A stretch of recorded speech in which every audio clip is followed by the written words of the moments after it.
Hello everyone and welcome back to the Dumbass class with me, the Dyslexic Gamer, and my players. It's been a while.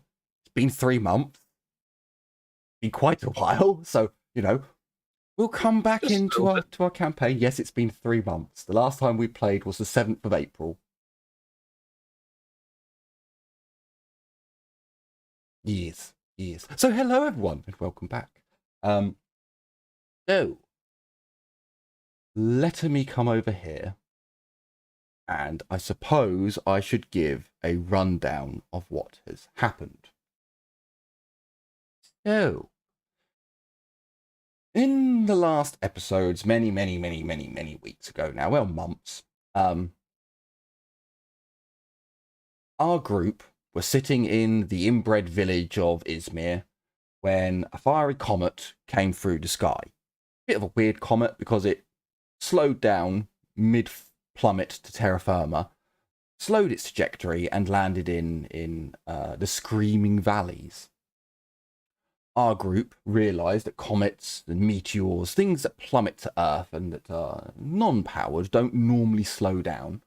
So they decided to go and investigate.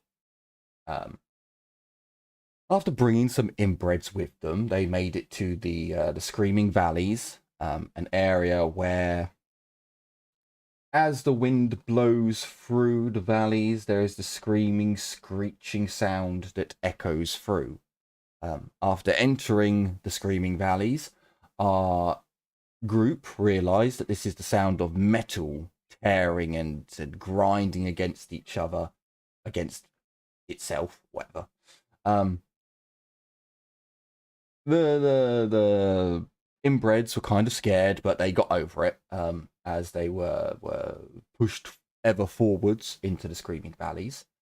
A little while into the Screaming Valleys, the group started to come across servitors. Only these were not normal, everyday Imperial servitors. These were kind of fucked up monstrosities that were barely functioning. So basically the same as Imperial servitors. After realizing, I resent that. as the team moved further forwards and investigated more, they found more servitors. And then they heard some strange noises coming from the distance, and after these strange noises got closer and closer, they found a couple of drones. The drones were being chased by more servitors, only these ones were more functioning, and the servitors that were near them and around them doing aimless tasks suddenly came back to life and began attacking the group. With a lot of servitors attacking the group, with being in valleys with very unstable walls, a number of the servitors exploded, killing... What's her name? Killing Abby, I believe it was Abby. Killing Abby in the explosion, and Kalindra managing to dodge the explosions, but was not able to dodge the falling rocks. As the two drones came through, seeing two individuals get exploded, what have you. The rocks blocked off the weird... I don't think the group saw them, but one person definitely did. The weird Mechanicus-like individuals. After retreating and following the drones, they found a crash site of a Tau Woden class ship. Can't remember what it's actually called. I know it's a Woden. It's a Kia? Kai? I can't remember. It's a Woden gunship. That'll do. After getting closer to the gunship, a individual showed themselves in... can't remember what colour the armour was, but in... well, fuck it, we could just go with tanned armour for now. Where our newest member, Cooney, I think it was, met our group. After a very weird interaction, the Tau basically gave the Mechanicus and the Rogue Trader salvaging rights over their craft, and a small alliance formed, kind of. With the Tech Priest and Cooney, Tau, and Thomas, the Petit creature thing, decided to go into the crashed ship to salvage some parts. Heinrich decided to stay outside with Muttermouth, the 2 drones, and the inbreds. The inbreds moved some rocks and made a more defensible location with one of the drones.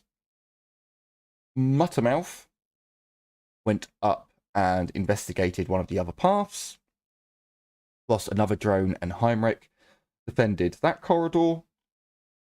Our group inside the Woden walked around for a number of hours, got lost, got scared, got worried, got confused, and returned. They then emptied out the... I can't remember what it was called now. The auxiliary weapons storage lockers that had already been emptied, as this Woden-class ship was on its way back to be refitted. After acquiring some armor, some weapons, and some ammo, the group decided to head back to where Cooney was making camp, not quite realizing until they got there how tired and how late it was. The group inside the Woden went to sleep, from best my memory serves, about 1-2 o'clock in the morning. Or Heinrich outside the Woden. Him and the inbreds went to sleep a lot. Him, the inbreds, and Muttermouth went to... Muttermouth's not an inbred. Went to sleep much earlier, as it gets rather dark in the valley, Screaming Valleys, as the sun goes behind the valleys, funnily enough. So they went to sleep much earlier than the others, around 10 o'clock-ish. So Heinrich actually wakes up much earlier than those inside the Woden. So this is where we finish our recap, thank fuck, and we come back to the game. So, as the sun... Forgot one thing. Yep, go ahead. I saw a big fucking bird. Not yet, you haven't. So, as the day... No, because I held on to that for 3 months. Remember, Geddy, me and you, and I think Albie, had an episode where Jim didn't make it, and I told you what was going to happen. I can't remember if that was actually streamed or not. So I could have swore that happened. I was holding on to that information for like 3 months. I can't remember if it turned up the night before, or if it was there in the morning. For now, I'm going to go with it's in the morning. So Heinrich, as you wake up, the sun has just crested over the valley walls. The sun's coming in. Where you and the inbreds and the herd beast are is probably more centralized. But the sun's warming you. The fire's gone out. You're yawning and stretching and maybe kicking the inbreds to wake them up. Looking around, as you look, you can see on the other side of the valley walls a gold flickering and glinting. Something's flashing on the light. You shut the fuck up. You got a motorbike, doesn't mean you have to fucking wreck the bastard thing. Like, bastards. So you can see this. Something's reflecting the light, and as you look up, you can see this large, golden, brassy coloured raptor creature that is on the valley. It doesn't look wrong. Yes. It does look out of place, as this thing just seems to be glistening as it's moving round, and its head seems to be moving in a very ordered manner. Left to right, up and down, taking in everything. And then it turns and looks at you. It takes your person in for quite some time. You even lock eyes, although it's quite a height up and a distance away. You swear it is looking at you and measuring and weighing you in some respects, as it unfurls its wings. We're talking maybe a 2-meter wingspan. This thing, when its wings are outstretched, is huge. And it seems to dive off of the valley walls, getting the wind underneath its wings, and it takes off. So I'm just going to move you, Heinrich, into that area where I think you would build your base, so you've got, decent eyes on. Oh, yeah, sorry. It flies across the map. Oh, hang on a minute. Hang on. Let me scroll the screen down so the stream can see the token with no picture, because I couldn't find one. It flies off across the map, and it goes over towards the area where the enemy was. Yeah. So as you follow the raptor-like creature across the sky, and you take in the sounds. Now, before there was the thud of machinery, but it's what you heard when you found the servitors. This is very weak, very minimalistic action. You can't imagine the rocks would move very quickly. This morning, now that you've... What the fuck is that noise? You can hear much heavier sounding equipment. Like, this is rock drills. This is big machinery that's crunching rocks and destroying them. And that's coming from where the enemy is and where the creature flew off to. So that's going in that direction. Do I know what a cyber familiar is?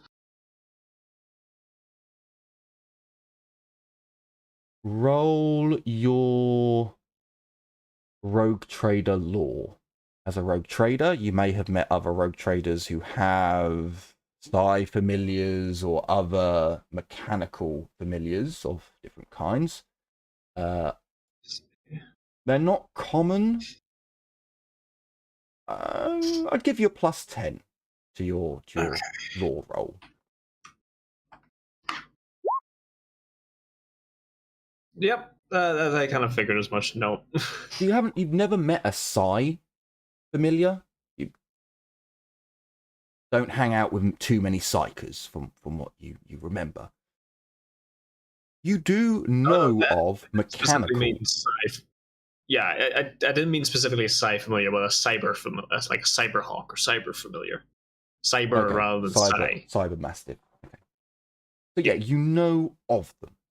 You know of them, but you, as it flies over, you couldn't tell if that is one, if it's a different species on this planet, or if it was. And again, because it's such high up, those feathers could just that metallic looking metal feather could actually be just a very metallistic feather, as it just glints, has a shine to it. But as you're looking at it, it definitely seemed like it was golden, brassy, shiny colours.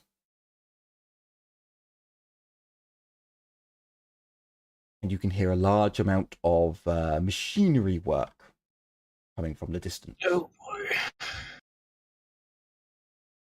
I'm pretty sure that's their scout. So, okay.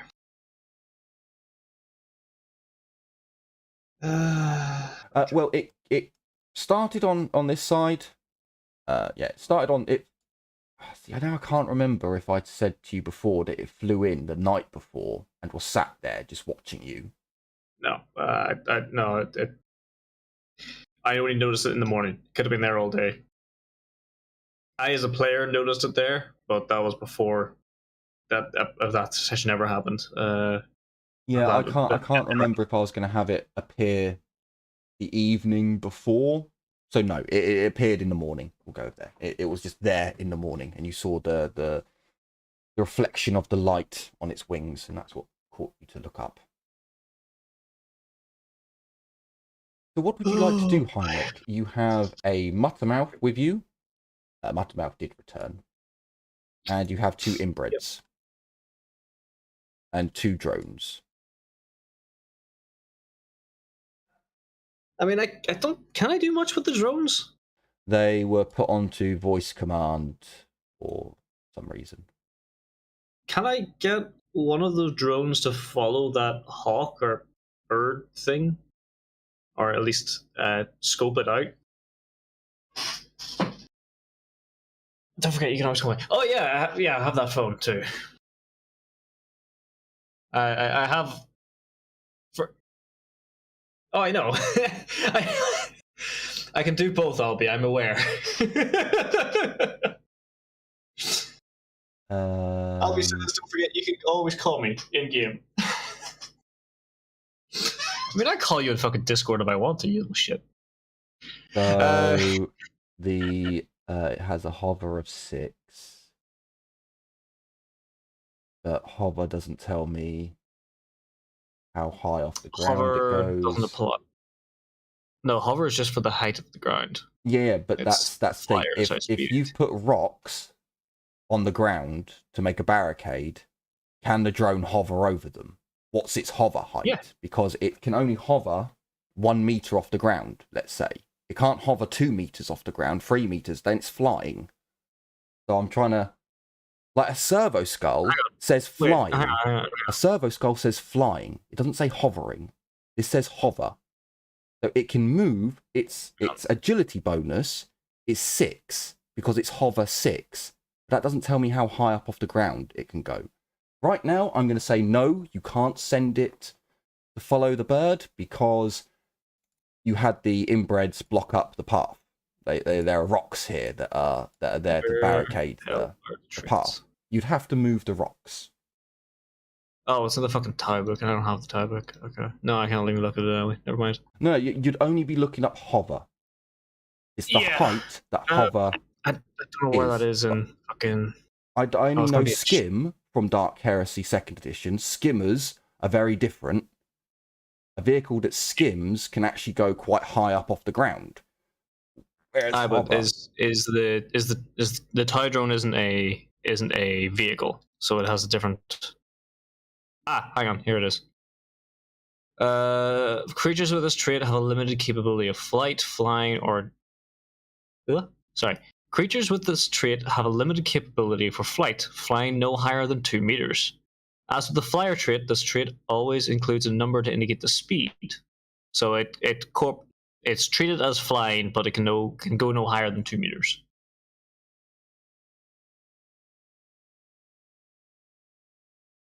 Yeah, I can't imagine that the inbreds moved rocks that were taller than 2 meters. That's hot. That's taller than me. So, yeah, the drone, if you wish to tell it to follow that thing, it can attempt it. Sure. Yeah, I'd like it to stay at a safe distance. Keep optic. I'm trying to think of the big words the priest in red uses. To keep at a distance, a safe observatory distance. Keep it within optical parameters and sensors on. What sensors it has, I do not know, but sensors are on. Okay.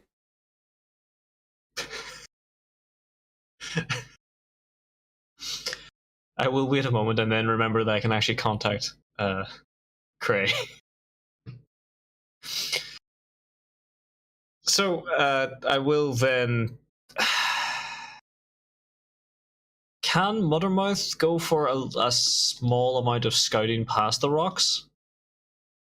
Sure. Just to see what's on the immediate, in the immediate area past our barricade. or past the or around or past the landslide, basically. Sure.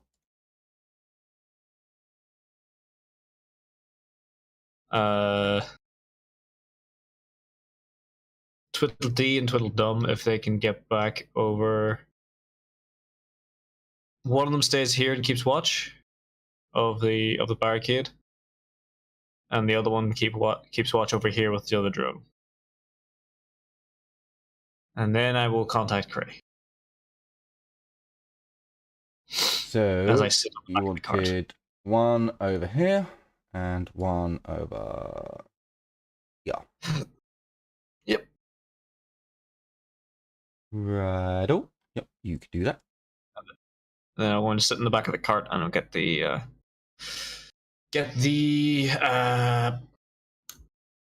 that comms unit. Cray and I have the, what the hell do you call them? It's that phone thing.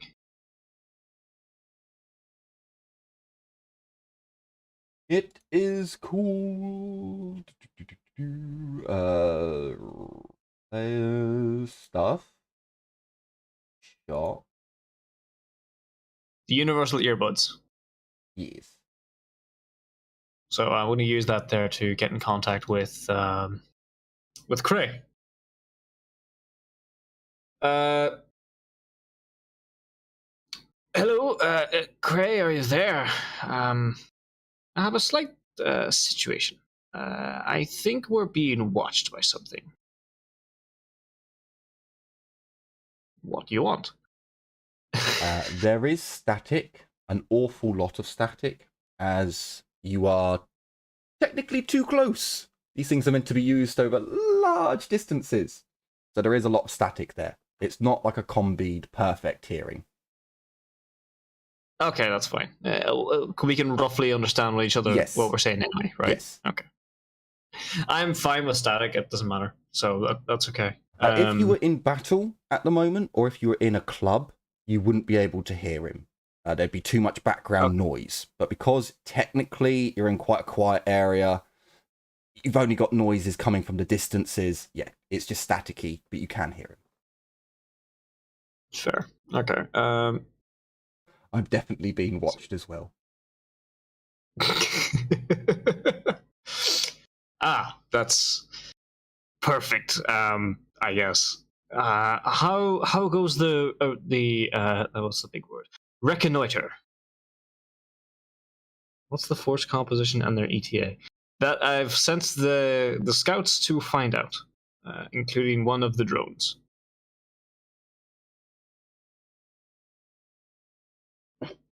What is your opposing force composition and ETA? Who is watching you? Surely they would know Cooney, right? The reconnaissance is going what? The reconnaissance is going well, though a lot of iron-eating moss. Okay.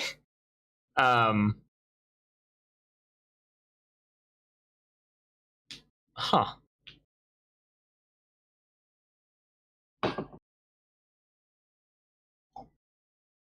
Cray, do you believe the moss is watching you? Or whatever the nasty stuff is down here and what the ship is made out of? Definitely not iron. Sure shit ain't iron.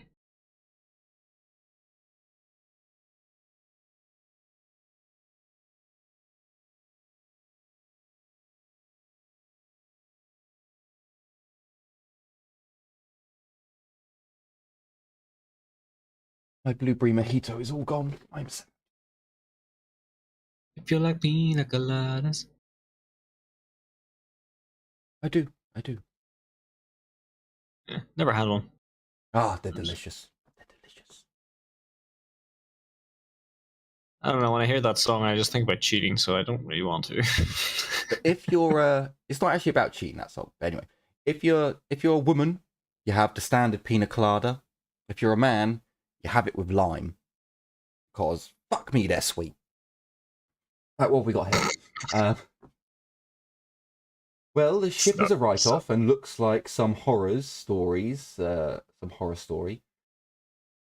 you sometimes you'd hear sometimes from hear ships that have lost that have lost their Gellerfields. that it, that the ship has no Gellerfield. What? How ships don't have a Gellerfield? I know. I know. I know that. Heinrich doesn't.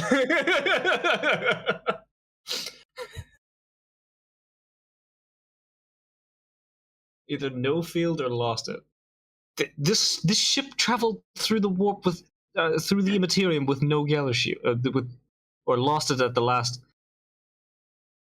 By the Emperor. I don't know. I'm no Xeno engineer yet. I don't like your plans, Cray, but right. Try and evac as soon as possible. Try and get as much material as you can, but we may need to scuttle and leave quite soon, and perhaps come back to this. I'm no Xenomechanicus yet. uh, Bloody heretics.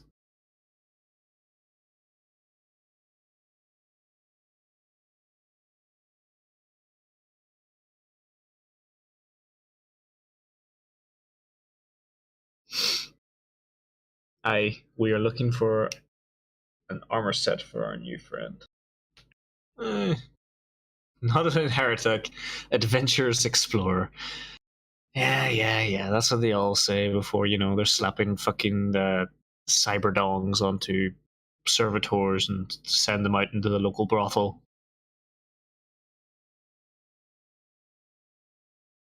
Not even the local brothel, probably the church, actually, if they're heretics. It's already a thing, though. I know it's a thing. It's the Imperium, for fuck's sake.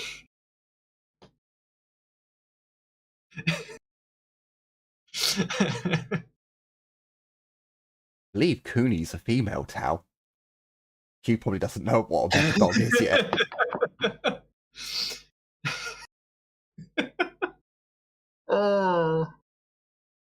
Do not make the hentai servitor for Cooney. Please. Vacate the area at the very least. Cooney is female. Okay. No objections to the hentai servitor, however. So okay. Or the No, Megadong. not for me either.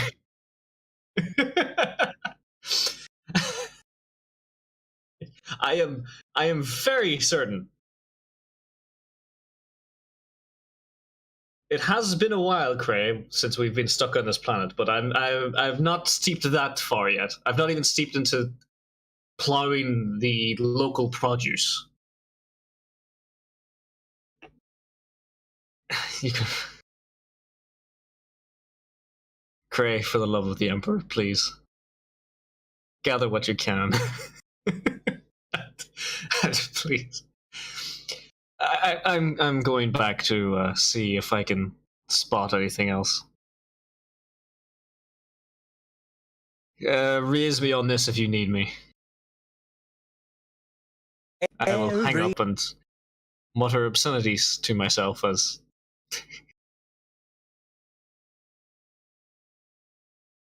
I don't even know what Cray just did. I'm scared.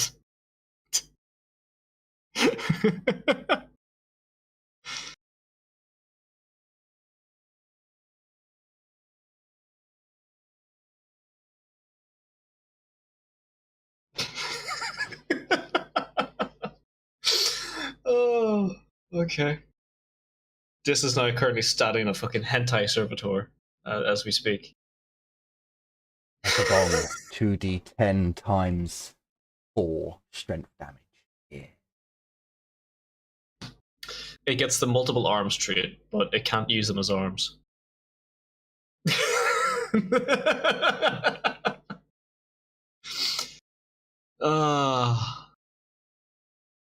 So, Heinrich, as you're sat by the campfire, talking to Cray, the inbreds, kind of look over every now and then, like, who's he talking to, himself? It's crazy.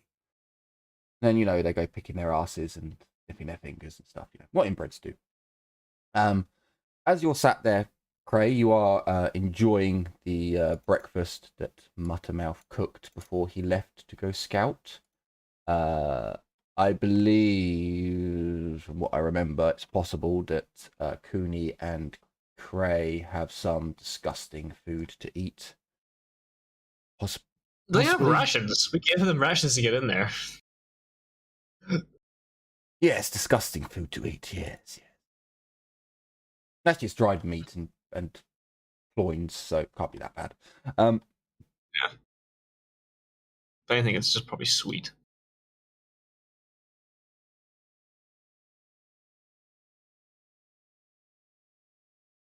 So as you're chatting to Cray and inquiring as to what they've been doing and what's going on, Muttermouth would return. He'd tell you he can't see anyone. He didn't go to where the servitors are. He got to where the drone is, but the drone is just sat staring at something on top of a valley. He doesn't really want to get much closer. He basically got to where the dead servitors are. He's seen that there's still dead servitors there, and he kind of came back. It's like, yeah, there's hovery thing just sitting there and shiny thing on valley wall. He does tell you that there's some really disturbing noises coming from over there. The only way he can describe it is, so he tells you the Archaeotech base that you guys have. When the machinery was working on Kalindra, all this sounding of machinery, he said it was like that, but far more intense, and that he could hear screeching and clicking and these weird noises. Doesn't know what they mean, but he heard these weird noises and could hear the sounds of rocks just being destroyed. And they were happening quite quick. So he was gone maybe 20 minutes.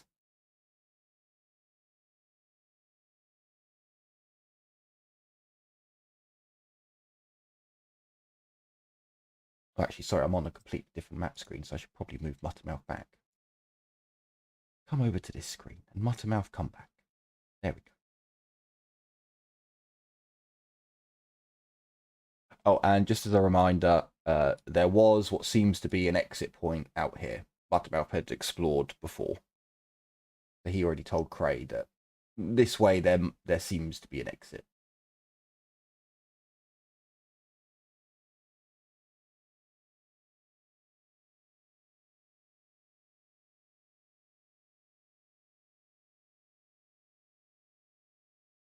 Marvelous, everyone is muted.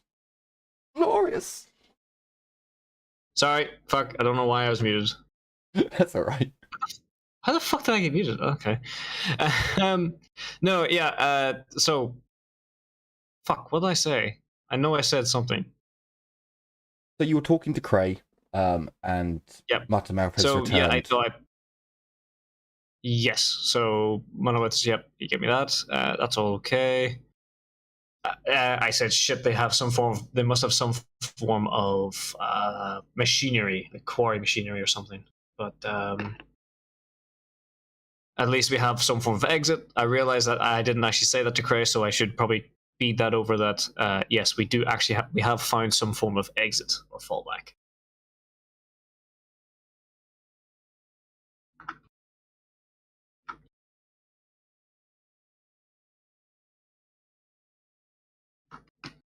Jim is currently on the phone, and they're making him listening to the Hold song.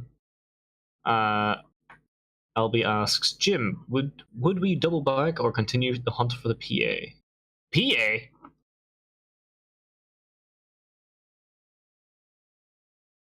Potential awesomeness.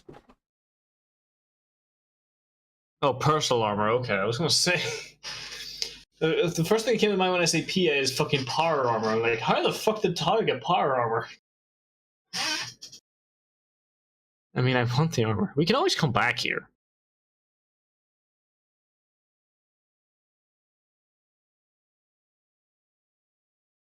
Okay, nice to know we have an exit and aren't bottled up. I mean, you will be if you're stuck in there, but.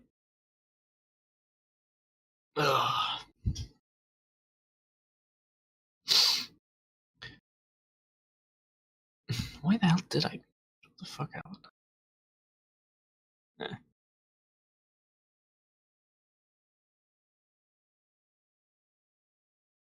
Nurgle disagrees. You don't know Nurgle. Don't worry about it.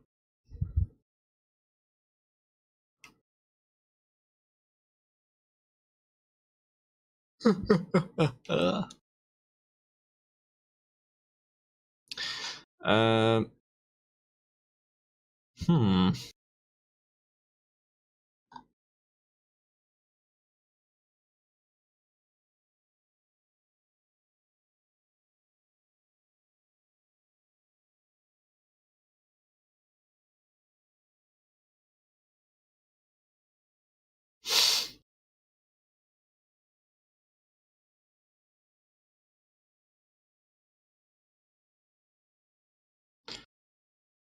I'm fine So, with either. How hostile does the current situation look at this? Or how hostile does the current section look?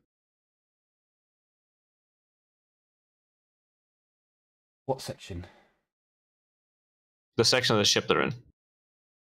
You are currently in the holding bay for the vehicles that the Woden would carry. So you're right at the start where you were when you first entered the ship. Because that's where you were sleeping. Me, me, me, me, me, me.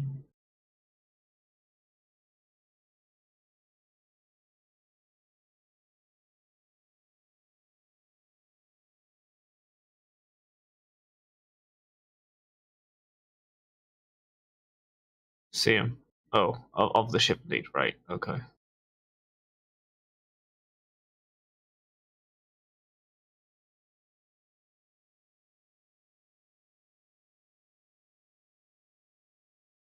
Oh, so Double back GTFO. Go ahead. so the current area where you're in is fine. It's only when you were going up to the crew sleeping quarters where it started getting fucky. Because you had to go through the. So it's not the crew sleeping quarters you got to last time. It was the deployable troops sleeping quarter you were in last time. But you had to go through that sleeping quarters to get to a auxiliary staircase that leads you up to the crew sleeping quarters and canteen and things like that. So you'd be spending a few hours getting back to where you were.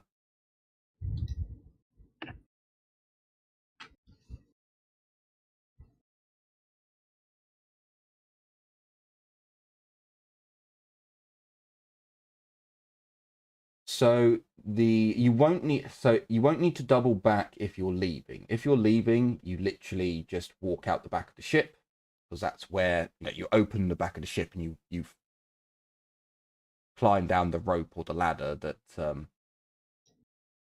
will get you to the ground. If you want to go in deeper into the ship to where you were last time, it's going to take you a few hours. And you have one torch with 1d4 hours worth of light. That hasn't stopped them in the past.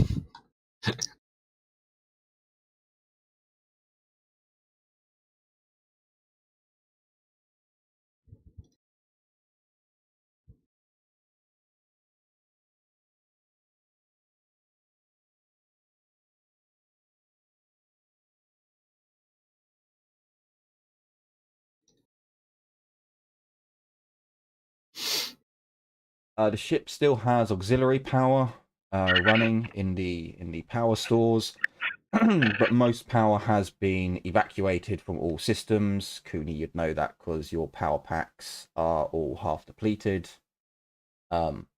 Most of the ship's interior lighting has been damaged. There are some areas where it's still fairly well lit, and there are other areas where it's pitch black.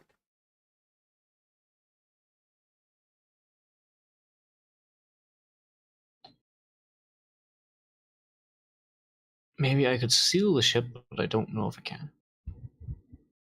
Yeah, it's not difficult to close the loading bay, which is technically what you're using to get in and out the ship.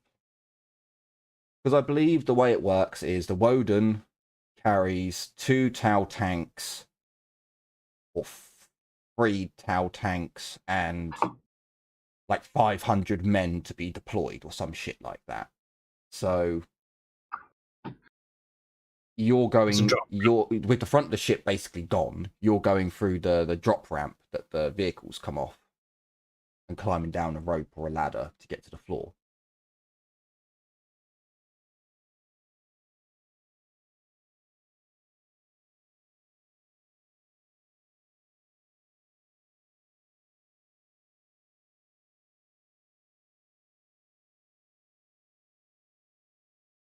But you don't have a control panel for the drones. You've been using because the drones are the ship's drones that are controlled through the hangar bay. So when the ship hits the ground, the drop ramp drops, or the drones drop out of an auxiliary open chute, so they can go and scout the ground first before the ramp lowers. And so those drones aren't connected to a personal drone. I can't remember what it's called now. Drone panel? Drone controller? Drone controller, yeah. That's the one. You're using the one that's in the warehouse, the hangar, the waiting bay, the deployable bay. I don't know. So you could attempt to remove that. And then figure out a way to power it up and have a makeshift controller.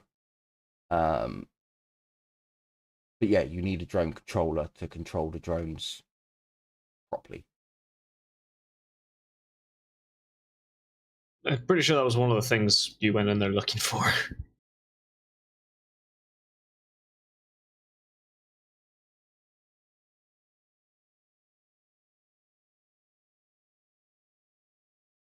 Well, I fully expect the Dark Mechanics to just yoink it. I wish. Not fucking likely! They're gonna have to do a whole excavation event to get the shit out. It's gonna take weeks. Because it's a huge fucking ship. Gigantic.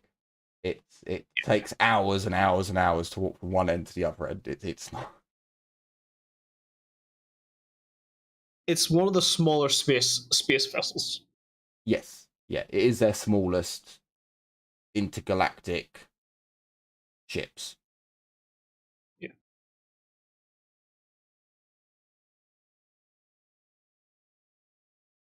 But even if there were exosuits, it would be yeah. There are no exosuits. I'm going to snip that right in the butt. I already told you. This ship was heading back to get space dock to get refitted. So all of the auxiliary equipment and usable stuff that the Tau could use on the front line was taken off the ship. That's why there's no tanks in the hangar bay. Damn it, that could have been useful.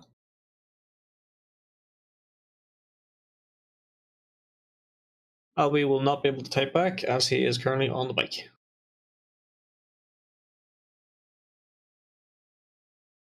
Ow, my leg. Glorious, glorious, riveting for everyone out there listening. I know, riveting. Yes. I can already picture it. Picture what? I'll be riding home on a bike.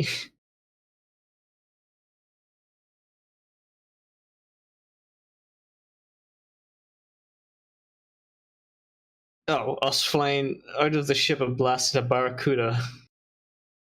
Blasting a barracuda while driving the barracuda. That would be fucking great, wouldn't it? Barracuda!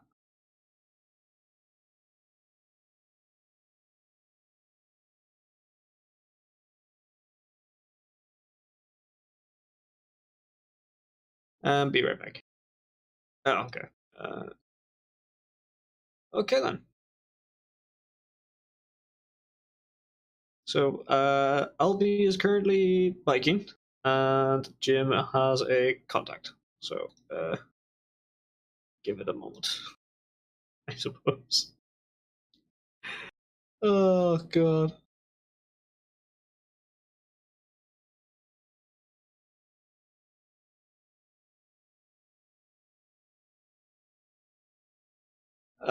Okay. So, what will be next is, it's really based on their plan, right? Are they going to extract or? So, essentially, it's easy for them to extract. It'll take them no more than 10 minutes to climb down the ladder and so on and so forth. If they want the drone, basically a poor quality drone control collar, then they're going to have to do some work before they leave the ship. the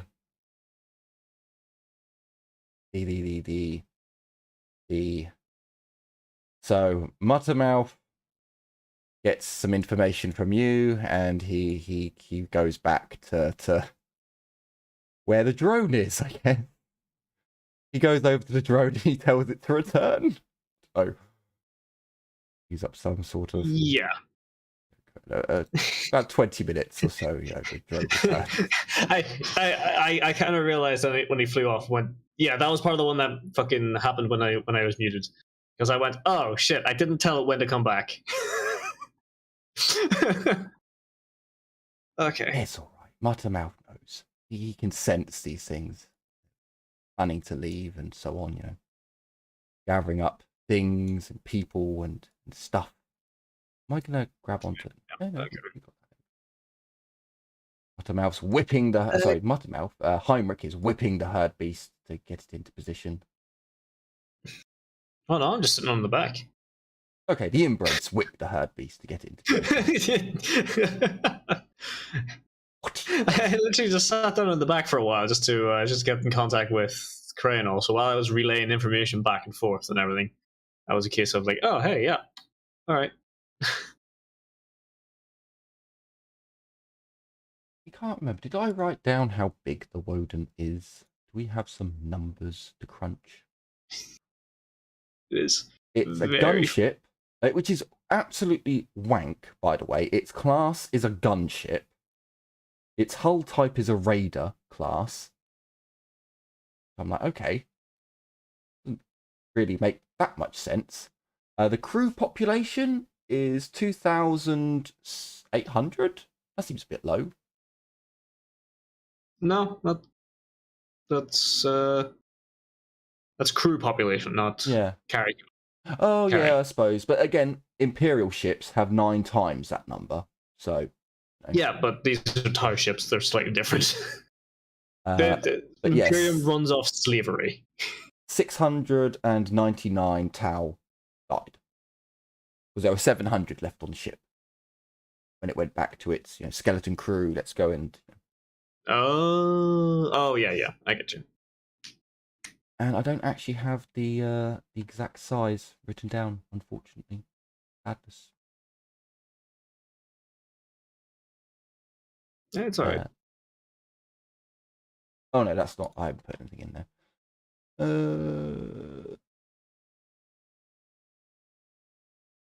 Hang on, why does it say? Oh, it's void shield generators. Never mind. It's void shield generators, not Geller shield. Which also you'd think not having Geller shields would be really, really bad for the Tau. Like really bad. Tau do that skim thing. It's much slower.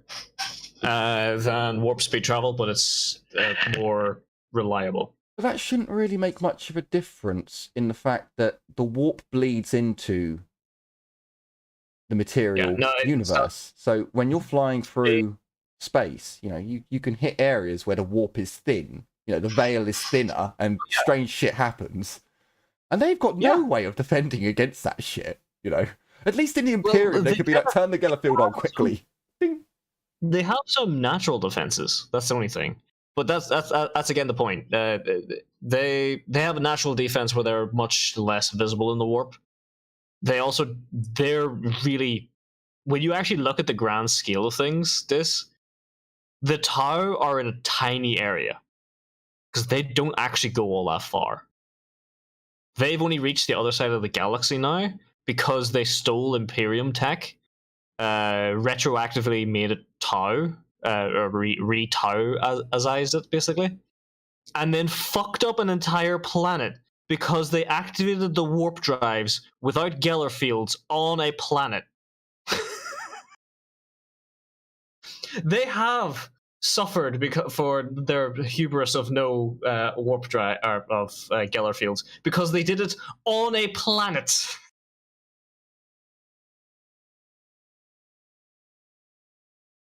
Yeah, but that only sucks the planet into the warp, doesn't it? No, it doesn't suck the planet into the warp. It opens a warp rift on the planet. The fleet traveled through and basically got stuck in the warp for like a year or two, with little, if any, Geller fields, and the humans on board were attracting the demons and shit.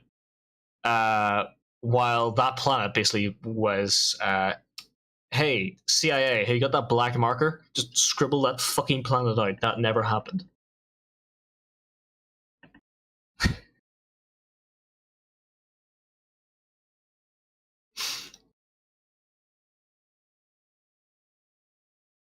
Yeah, again, I still don't see how, because you you activate a warp drive, you go into the warp with your Geller field on. You're just activating it on a world, in a. Oh no, dude! You have to reach the what do you call it point? Mandible, yeah, you have to reach the Mandible point. That's the safe distance from the local populace, or the local gravity wells and everything else, that you can activate your warp drive, because it opens a tear into the warp. If you're on the surface of a planet and something rips open the tear in the warp quite close to it, there's that whole effect of you can actually almost feel it wash over you.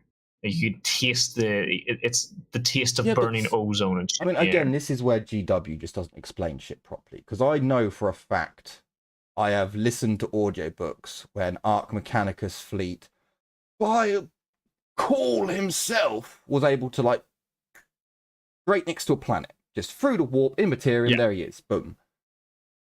Yep. So that's where the 40k doesn't make any sense to me with how they do this shit, because if in that book he pops an Arch Mechanicus ship right next to a planet, the planet doesn't have a Geller field. No. But nothing bad happens to that planet. So that's why I'm like, so why does a town? This is a call book we're talking about. True. This is a call book. There are multiple times in the books where they have this. Multiple times where it's also a case of writer-itis. Nothing bad happens. That's why I'm like, so they just chucked a ship into the warp near a planet. Like, it happens so often that I'm like, well, that's nothing bad happens. That's the thing. It wasn't even near a planet. It was on world. It was like in the fucking like local stratosphere.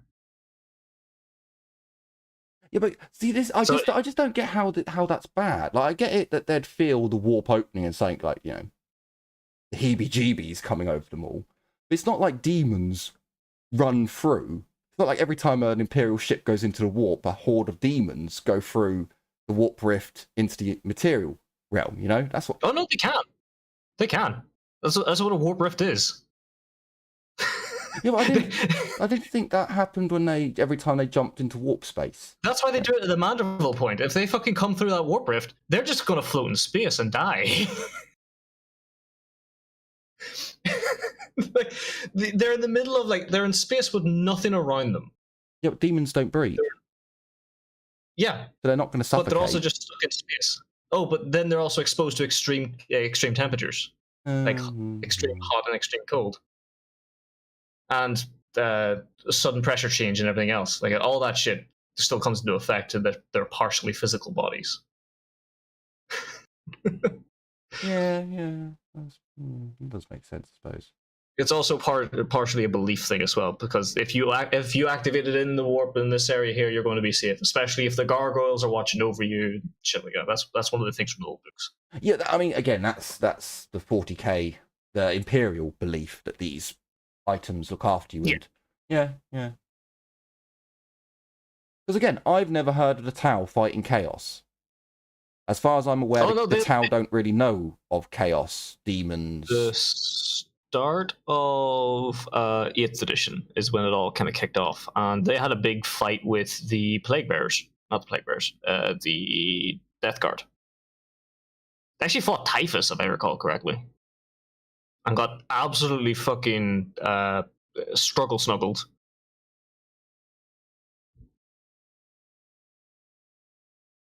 See, that I preferred it when I knew that the Tau had never fought chaos, because I was like, okay, that explains why they haven't been wiped out yet. The fact that they fought chaos, now I'm just like, so why haven't they been wiped out? Why hasn't one of Nurgle's plagues just completely fucked them? Because again, the Imperium only gets rid of it by. That's only happened to that. Praising the God that's Emperor. literally only happened to one. That's only happened to one section. That fleet that was trying out the warp drives basically traveled to the far side of the galaxy and got immediately separated. Like only 2 or 3 of the fleet survived. Or 2 or 3 ships of the fleet survived, and they killed off their entire human populace, a non-Tau populace. Because I know in the Tau book, it states with the Tau wiki, it states specifically now, again, I really fucking don't like how they keep changing their flipping back on things, that they don't even use, like the Tau's way of travelling through the warp, the bubble of the warp, that's not a thing anymore. That's not how they actually travel through the warp anymore. They not errated it. It kind of errated it, yeah, I get what you mean. Retcon. Retcon, that's the word. It's now a completely different system that doesn't even use the warp. And it's like, okay, right, that's really weird. And it explained, I think it's a Tau book where it says that they tried using Imperial Geller technology and it didn't work. But, yeah. Have we got players back yet? Is Jim still on the phone? Hang on. Shit, give me a second. I need back in a minute. Pretty much, it seems that way. So yeah, I don't. Yeah, I don't. It's just too confusing now going into. Like, it's bad enough just dealing with Orc lore, fucking Eldar lore, and Imperial lore, and then you start. No one cares. Don't worry about it. Then you start chucking into fucking the Necrons, and it's like, okay, right, all right, and then it's the Tau, and it's like, oh. No, listen. It all started when these frogs met some cancer patients and refused to help them. Yeah, yeah, pretty much. Pretty much.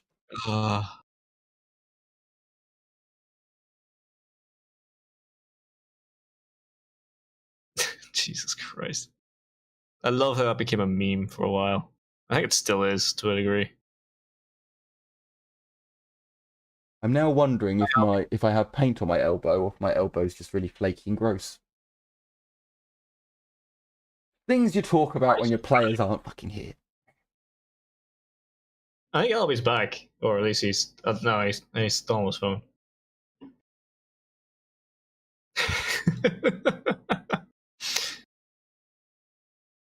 I think it's paint. All right, get the paint stripper. Ew. Not on my elbow. Go nasty. Nasty. What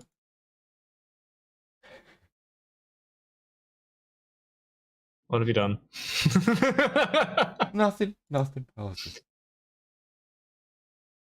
I don't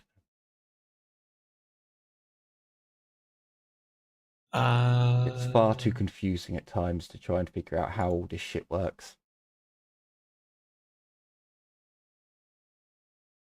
Don't worry about it. Hey, forget about it. Bobbity boobity, shibbity bobbity.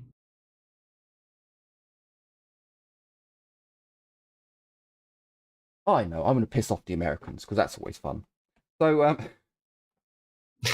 my cousin actually married a very nice American girl. Then we found out her family were Trumpists. And we were like, oh, fuck. Jesus Christ, maybe not. Jesus Christ. But she wants, like, my cousin was like, look, however many kids I have, I'm happy. It doesn't matter. She wants 5 of the fuckers.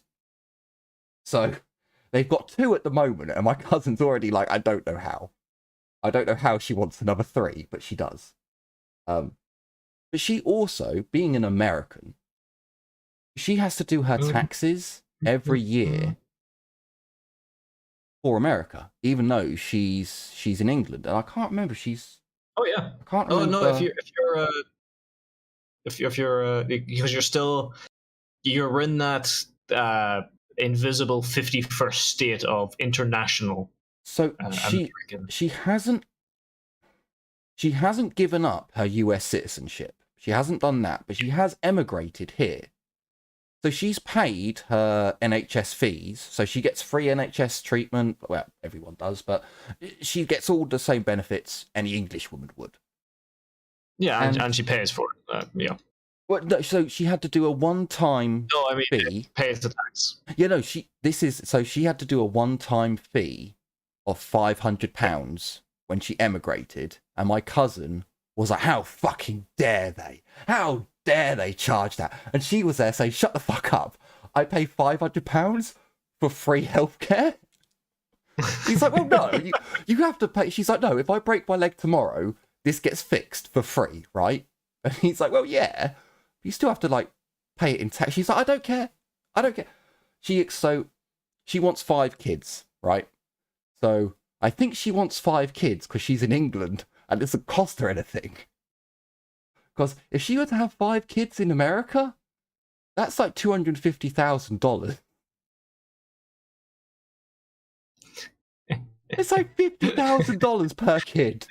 Just to have it. Holy shit. In England, just have it. Just pop it out. There you go. Okay, yeah, you pay a little bit here and there. Hardly noticeable normally. But she really wants to move to America. She keeps telling my cousin, I really want our kids to have an American upbringing, to grow up with the upbringing that I had. Well, that's the thing. They need to be born in America to have that American citizenship. No. They get dual citizenship. They get dual citizenship. They get dual citizenship. But currently, they have their English passport because they were born in England. For them to get their American passport, they have to go to America and actually register all the kids as American citizens. As soon as they do that, those little bastards have to then pay American tax for the rest of their life. Yep. And I was like, why? Tell your missus to fucking leave it out. They can become American citizens whenever they want. But if you make them American citizens when they're kids, they then have to pay all the taxes and everything. Don't do it. Don't do it. No. England be like, we need meat mechs. Right. Fuck. What? Kind of, yeah. We need meat mechs for the earn the taxes. Yeah, they were going over all the differences, and like my cousins actually worked it out, and the whole American dream thing is a fucking lie. Like my cousin's a fully registered gas engineer in England. Is on really good money because he works in London, of all places, as a gas engineer. Fucking hell. And Does he live in London? yes, he does live in London as well. But she also God help. works for a major company, so she's on a really good salary. And he was like, if we go to America, I have to somehow figure out how I can make an extra $107,000 a year to be as good as what we are in England now. Because of all the extra taxes that you have. And he's like, just if we buy a house over there that has enough rooms for us and our 5 kids, we may have to pay like $30,000 or $10,000 to $30,000 a year on property tax, depending on where you are. And he went through it all, and it's fucking crazy. It's like, holy shit. Americans, you fucked yourselves massively. But anyway, we have an Albie back, and I believe we have a Jim as well. Yeah. Ow! Shit. I'll be back. So, Cooney, do you want to remove the drone control device now? Or do you want to do it at a later date? Remove the control device? Question mark? Explain, please. Sorry. Uni stuff. I have paid attention. Okay, so the drones are controlled through a console in the hangar bay within the Woden. It is not removable. Right. It is in a console. Oh, this is the drone collar thing, controller. Yes. Okay. So if you want to control the drones and take them with you, you need to control the drone control collar. Controller, rather. So if we're leaving now and just booking, I say, well, we take this thing and let's go. Yeah, dude, it's not that simple. Imagine you've got to take it out of a console, so it's going to take you some hours to go through, isolate parts, and if you're just leaving quickly, No. I meant as in let's take it apart, grab it, and go. And I didn't mean book right now. I meant, let's book it means leaving quickly. Control. So, yeah, sorry. I misused the word. My apologies. He is Brazilian. We'll give him a pass. Fair enough. So I will need a tech use test with a -20.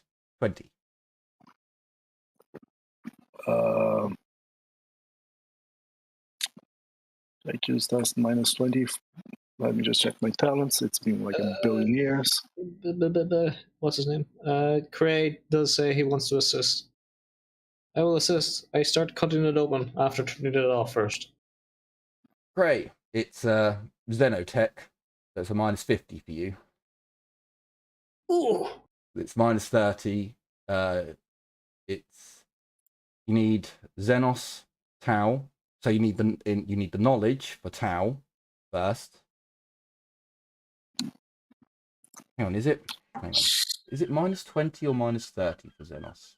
I can't remember. I think it's actually -20. 20. So yeah, it's -50 for Cray. Okay, so fate points. When did we refresh fate points again? Was it after every session? It's the start of every session, yeah. I'll use every session. I use a fate point to pass with degrees equal to my intelligence bonus, then, which is 6. Excuse me? I have Master of Technology. The Tau has intricate knowledge of the machinery and equipment that his culture produces. The explorer may spend a fate point to automatically succeed any tech use with a number of degrees of success equal to his intelligence bonus. Because technically, if I'm getting the -20, I'm just going to use this instead of, just rolling.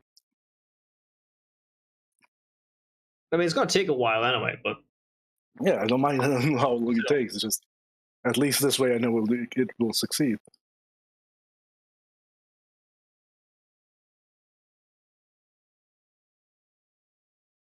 oh shit! Ow!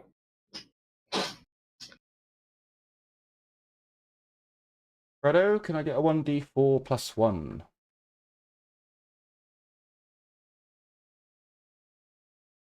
Surely it'd be D5.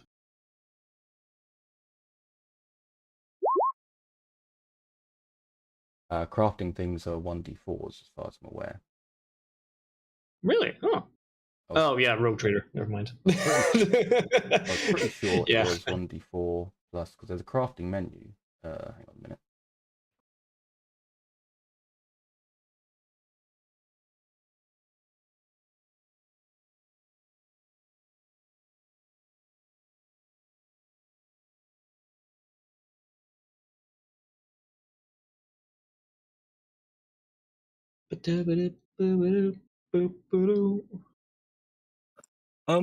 Craig did say he wanted to help, right? While I'm doing it, I'll try to teach him the basics of taking these things apart. So you want to spend even longer doing it then? Remember, Would it take me a lot teaching longer? someone takes longer to do a job than doing a job. And How much longer would it take for me to do it while I'm doing it?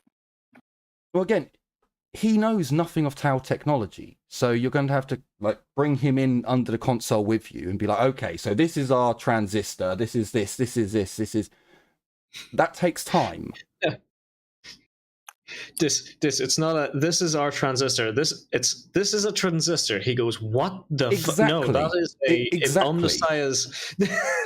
Like, this is what I'm trying to. You want to teach someone who has no knowledge of. I'll teach him later. It's not a simple thing, you know. It's more the me 7 years old helping my dad with holding the screwdriver while he fixes the car. Yeah, it's basically like, look, this is this type of screw. This is Yeah, but that's not Phillips. That's not teaching someone. That's not teaching, but I mean, it's kind of like teaching someone that knows it nothing takes about 3 years to become an engineer. So it takes time to learn things. You can't just in 5 minutes, especially when your Tau, he's Imperial. You know, it's two different even, like Geddy said, he's praying to machine to get it to work, whereas you're turning on a button. Two very different...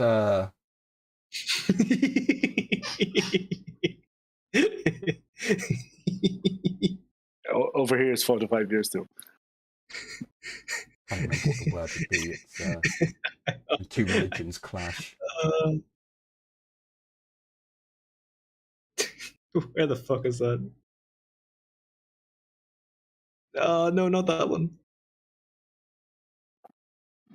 No, there it is.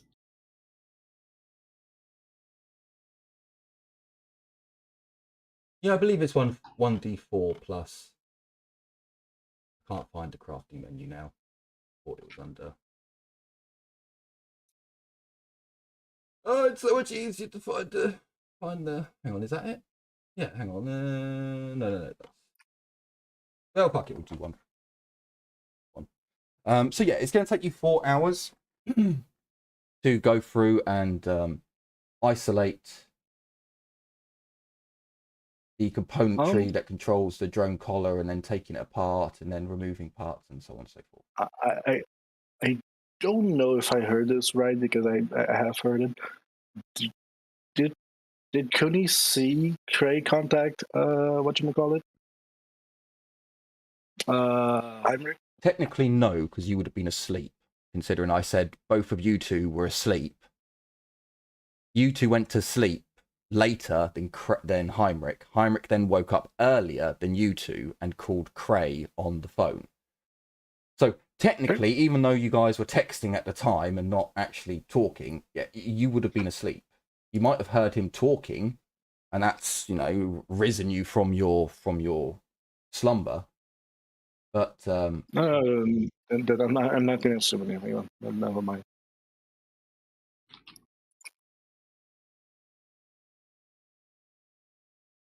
but yeah, it's you would have heard him talking to someone, but again, it's a bit difficult when you're both meant to be asleep and then No, things happen. it's okay. It's just that if there was a way for me to give, I don't know if I would know how it would take an estimate. If I could just, guess a timetable for Cray. If he would ask, I would give him a timetable of how long they should take.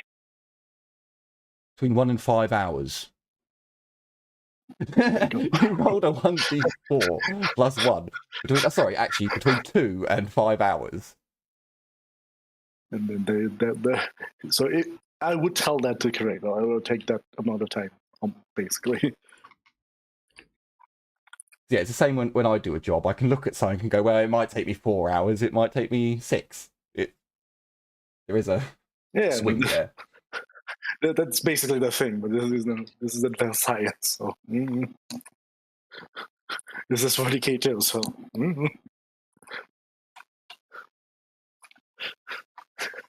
to open the door in the Imperium, you have to pray and then bash your head against the keyboard 3 times. So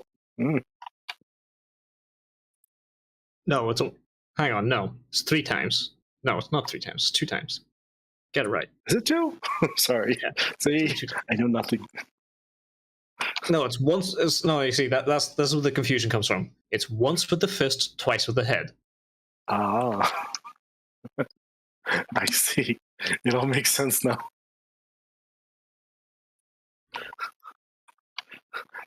That's why they plugged Larry. It made things easier.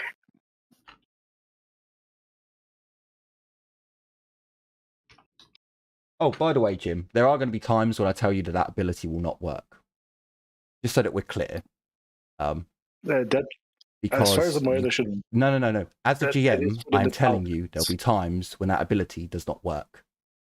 Because you can't just click your fingers and make something work every time. There are times when you're meant to go through a quest to complete an item or to get a. There will be times when you can't just go and fix something. This one, fine. Yeah, like That's fine. your weapons, your equipment, when components are broken, they can't just be click fixed. But this is taking something apart that isn't broken, so there's not really any reason for it not to work. I don't usually. Well, because you're taking apart something that's fully functioning, okay? So all the componentry is there. But if something's broken, you can't just click your fingers and fix it. If the item is broken, you need a new item. You can't just fix it. Like if a microchip burns out, you can't just put it in your mouth and clean off the burnt bits and fix it. It's burnt out, so you need to get a new one. That's where you can't just click your fingers and make it. This is a console that isn't broken, so all it is you going through and disconnecting bits and doing bits and da-da-da-da-da. I don't expect it to be a cheat button, don't worry. Well, no, it's just it made sense that this isn't a broken item. There's nothing damaged within it. It's a console that you have to open up and isolate things. And yeah, it takes a lot of work, but nothing's like you're not opening it up and it's a burnt out fuse box. You know, you open it up and it's perfectly usable, a perfectly in order console panel. But after 4 hours, so for Heinrich, who's outside,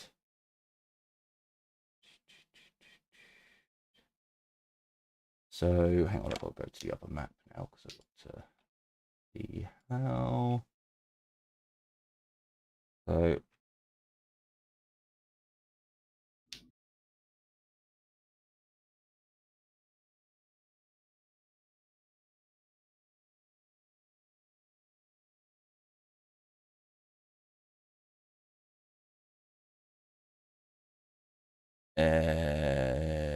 yeah, I think that's right.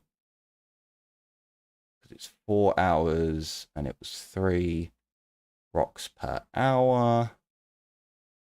Yes, I believe that's right.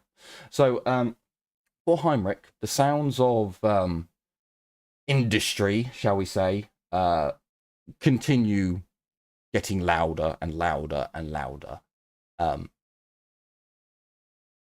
It's also, you start hearing more and more items or industrial machinery working, whereas before you were hearing maybe one machine at a time. Now it sounds as if it's multiple machines working.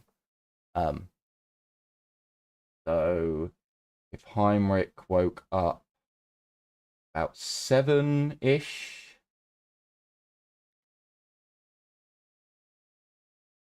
okay, yeah. So as the sun is, oh, you meant to be there?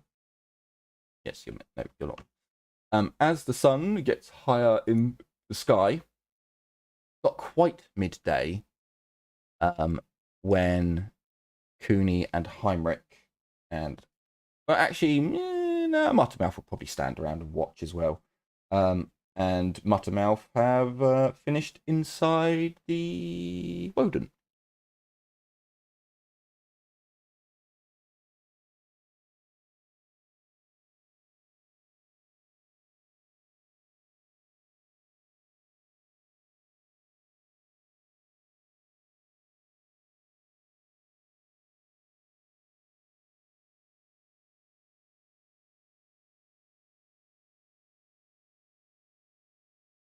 Would anyone like to do anything? Sorry, no, I'll be right back.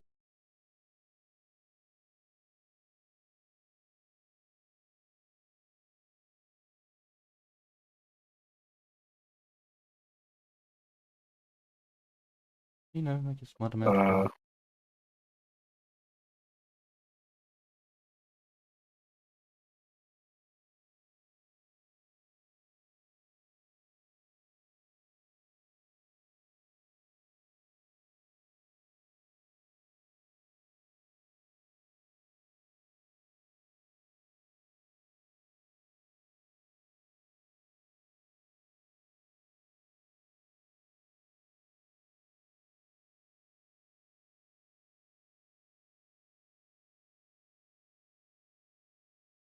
Oh, why didn't Muttermouth move on that screen?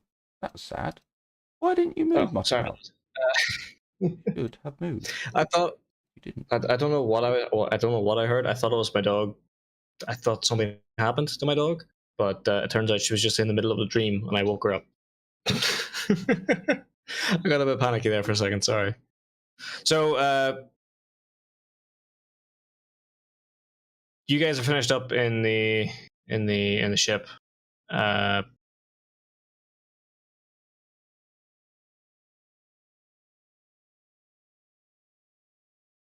Oh, okay.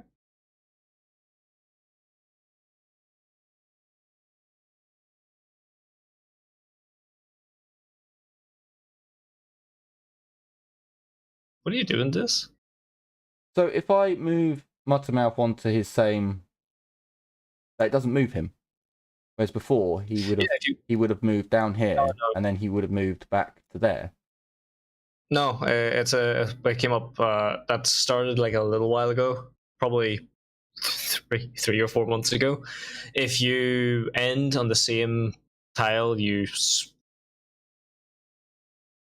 started on, yeah, it cancels it. It just cancels it. I don't like that. Yeah. No, it just moved to like 1 meter to the side, and then it made me sad. It did. So yes, it's an hour before midday, and they finished removing the drone control though. Okay. So any update on my end of things from the drones, scouts, or Muttermouth? No, Muttermouth went back and got the drone back and came back.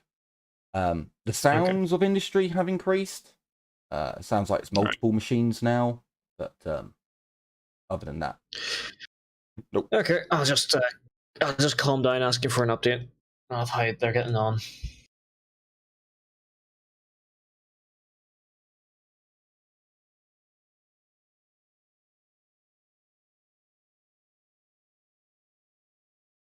As soon as we're finished, I guess it would tell you that we're coming out.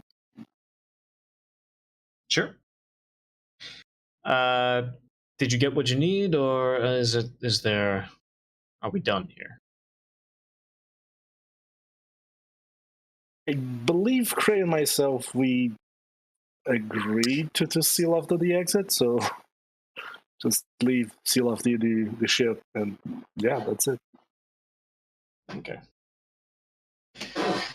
All right. I'll keep an eye out here if you can get here as soon as possible.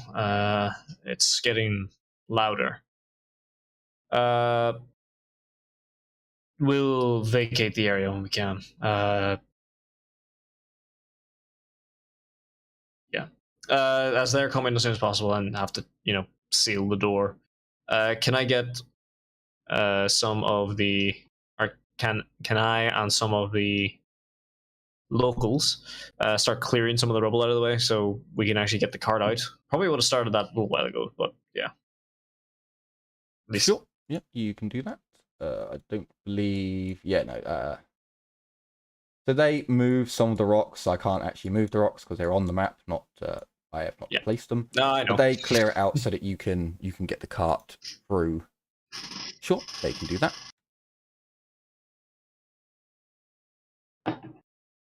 It's enough for us to get the cart through. That's the main thing. And all I got to do now is wait for the other ones and to keep an eye out. I'm going to keep my weapons close at hand, so with my pistol and my shotgun automatic and the salvaged cheat sword. Keeping them close at hand just so I can actually get to them if I need be. Sure, you can do that. It would only take them about 5-10 minutes to get down off the ship. Again, they're already in the hangar bay.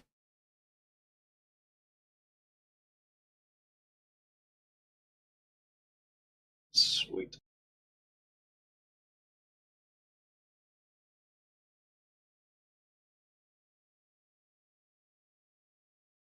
Well, what would you like to do? Right.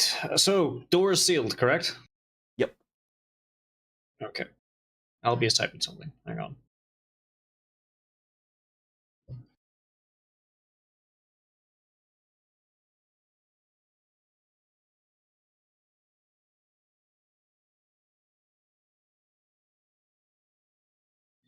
Grab the cart and run for the hills.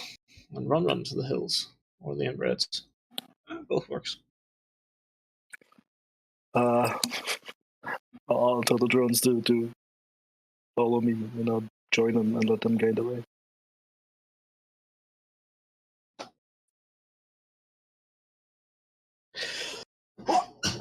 Drones follow. We go. Does there look to be any loose rock or anything in the cavern? On the cavern walls, specifically. Yeah, there are loose rocks around. No, I mean not a potential avalanche, but at least causing some form of disruption in the area, like what happened with Abby. Well, it does look as if the valley walls are made up of a looser stone, or a stone that has, I know the geological term for it, but I can't remember the fucking word. It's a little bit like slate in that the rock formations are,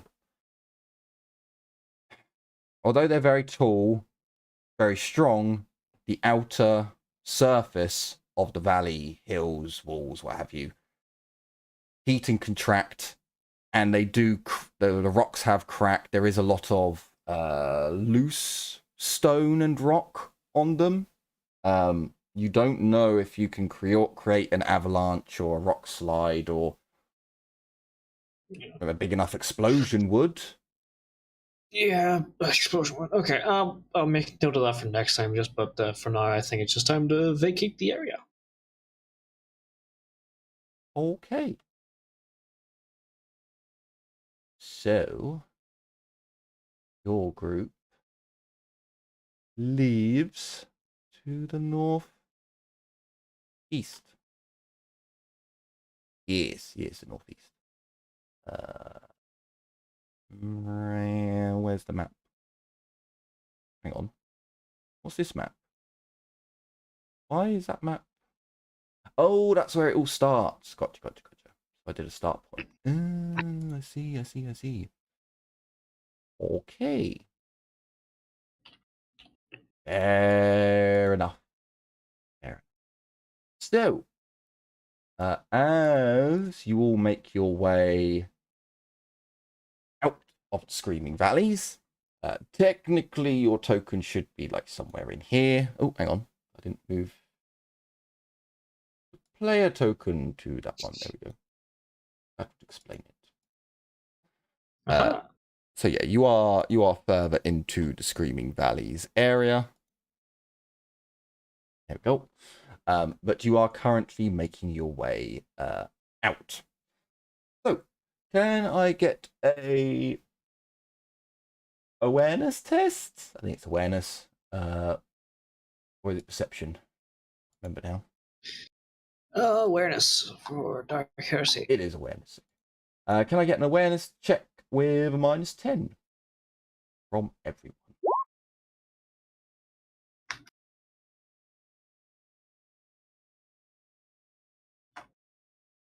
Oh yeah, I'll have to do Albie.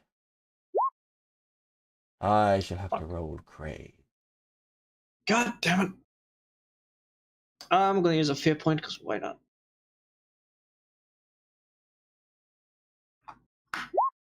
Slightly better. Cray succeeded with 0.1. Oh, I should really do. Hang on, I'll just do the D100s for Muttermouth and Thomas. Okay. Fuck, I've now got to look at Muttermouth's sheet. Was not expecting to have to look at Petit Kai, also known as Muttermouth. Got an awareness of 60, so they both pass. Okay. So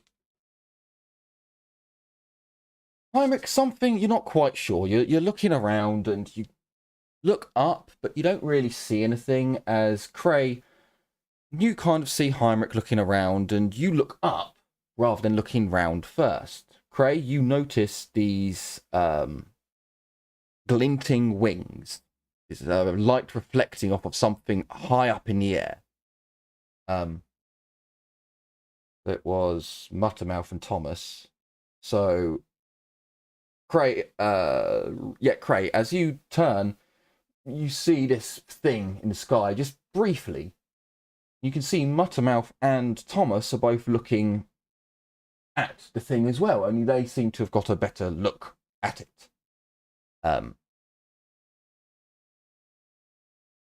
It, from Heinrich's point of view, flew in from this direction, watched you people doing your thing, flew over this direction,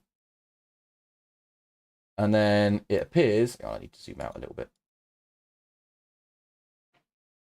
It appears as if it has flown in from this direction, had a look around, it's flown over to here, and then it's gone back over this way. It's kind of gone past you as you're leaving.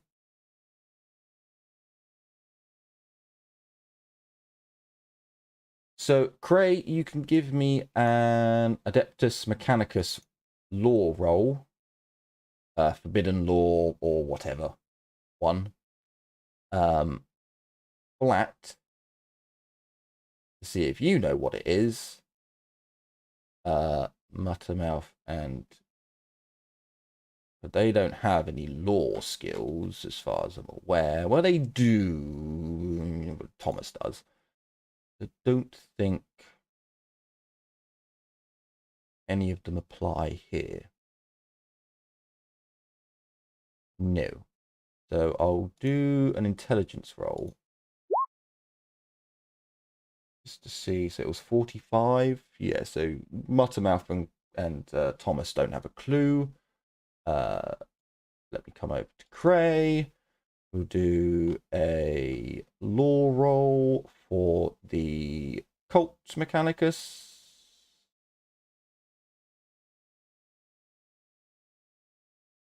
No, we'll... yeah, we'll do common for you. It'll do. It's a -10.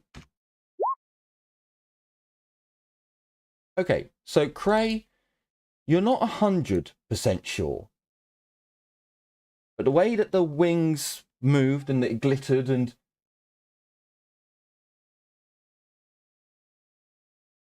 that might have been a grapple hawk. What in the fuck a grapple hawk would be doing here, you're not quite sure. But it could have been. Maybe. It was quite high up. Nah, it couldn't have been.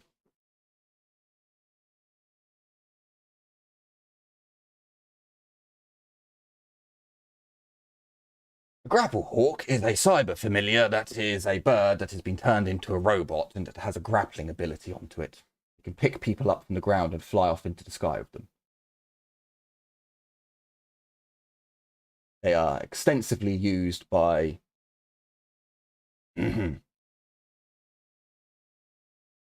certain cults, famous warriors. Might be the kind of warrior that I play in a certain Oni war game. But anyway, so moving on. Can it do orbital? No.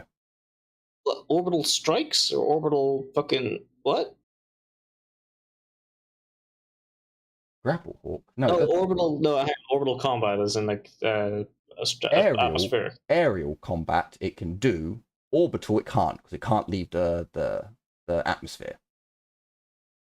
Oh, extracting over. No, I doubt it. I don't think there's much fucking things leaving this planet anyway with the shield. So I don't know if flapping your wings in space moves you. I don't think it does because there's nothing to move. it does. There's still microfriction or microgravity, whatever the fuck it is. It probably has fucking jet boosters shoved up its ass. It's the fucking Mechanicus.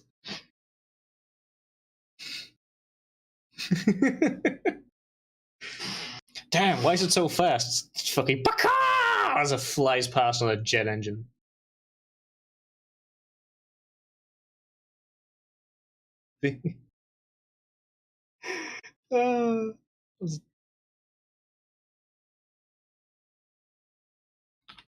But yes, I've just noticed the time. I'm guessing it's getting on a little bit. Are we all good, or do we want to call... Well, actually, you know what? We're going to call it here, because I'm only talking to one person most of the time. The other two are typing.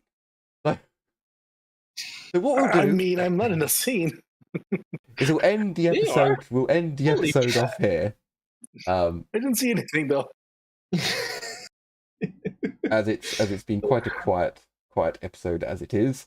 So yes, as the group are leaving the Screaming Valleys, a chicken wearing shoes. Never mind.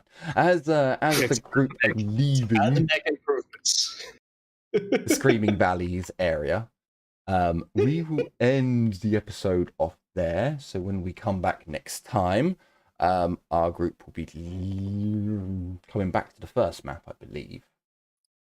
The first map. Yes, I believe it's the first map that they... Oh, no, we probably shouldn't do the first map because there are a few people there who shouldn't be there. You both died. Never mind. So yeah, they come in. Yeah, so they come in behind that mountain and out. Yeah. Hang on, I will get rid of. Ah, god damn it! I'll get rid of these two because they're dead. They should be there. You're dead and you're dead, so we don't need you. Okay, so yes, we'll come back to this map in the next episode. So yes, that will be the end of this episode as our group have acquired some things, some people, objects. What the fuck is? Oh, never mind. Chicken with feet. Yes, as our group have acquired some items, some things, and have left the Stupid. Woden and Screaming Valleys behind, we will pick up in the next episode and see what happens then. So, thank you all so much for watching and enjoying and putting up with the silence. I hope I can't even remember my own outro because it's been so long. So yes, thank you all so much for watching. Take care, everyone, and as always, bye-bye for now. Bye. See ya. Testicules.